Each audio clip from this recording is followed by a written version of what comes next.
শাল পাতায় পোস্ত পোড়া গ্রাম বাংলার এক অনবদ্য হারিয়ে যাওয়া রান্না।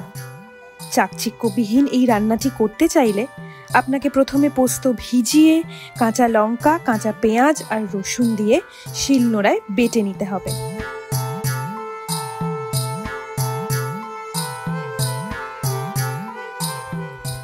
ঠিক এইভাবে পাতাগুলো সাজিয়ে নিলেই আপনি অনুভব করবেন এর আড়ালে লুকিয়ে থাকা লাল মাটির এক মধুর ঘ্রাণ।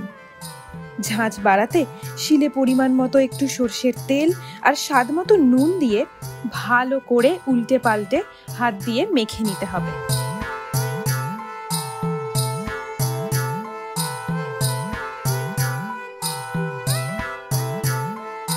তারপর সবটা নিয়ে ওই সাজানো পাতার চাদরে বসিয়ে এইভাবে কাঠি দিয়ে চারদিক ভালো করে আটকে নিতে হবে, যাতে পোস্ত কোনোভাবেই বাইরে বেরিয়ে না যায়। আপনারা চাইলে কলা পাতাতেও এটি প্রস্তুত করতে পারেন, তবে তাতে শাল পাতার নিজস্ব স্বাদ ও গন্ধ কিন্তু মিলবে না। আমরা এখানে তাওয়ায় করলেও আসল মজা কিন্তু কাঠের উনুন জ্বালে। আগুনের আঁচে রান্না হতে হতে আস্তে আস্তে তৈরি হয়ে উঠবে এর প্রকৃত স্বাদ। এরপর এপিঠ ওপিঠ করে সেঁকে নিতে হবে যতক্ষণ না দুই পিঠেই এরকম পোড়া পোড়া রং আসছে।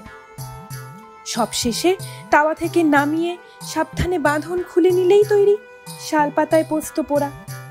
গরম ভাতের সাথে এই স্বাদের কোনো ভাগ হবে না।